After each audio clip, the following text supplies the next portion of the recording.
alam natin na tayong lahat, we can only be prepared by our prayer time. Prayer wins our battles. Prayer is never a waste of time. Kaya po, sinasabi ng Biblia, Ephesians chapter 6, verse 18, pray in the Spirit at all times, with every kind of prayer and petition. To this end, stay alert with all perseverance in your prayers for all the saints.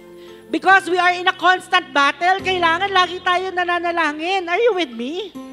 Because we are in a constant battle, hindi natin alam kailan naatake ang kaaway, kailangan prepared tayo.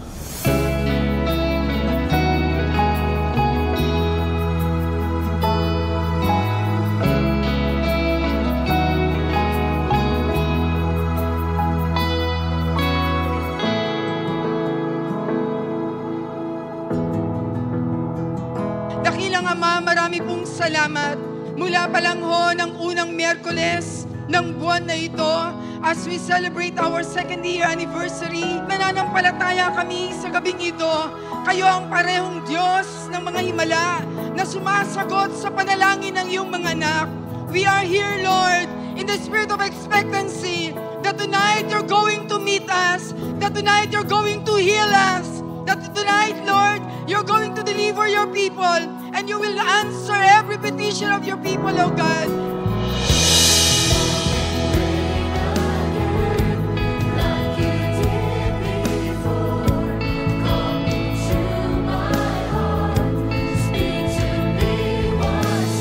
Pag po tayo nananalangin, ino-honor natin ang Panginoon kasi i-recognize natin na, Lord, kung wala ka, wala akong kayang gawin.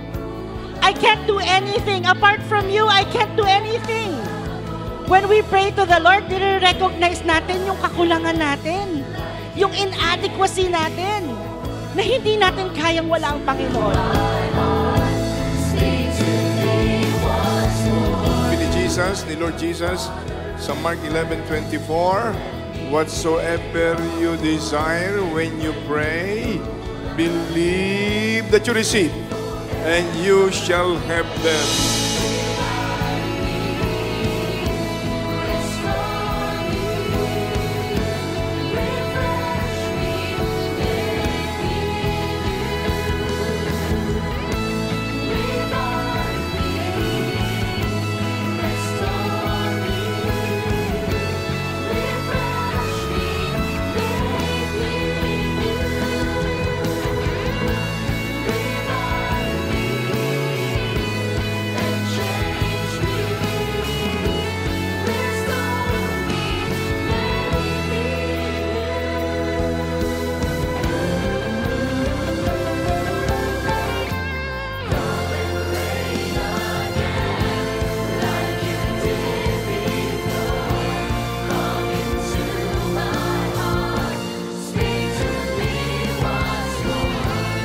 Jesus is Lord over the Philippines, and the Philippines belongs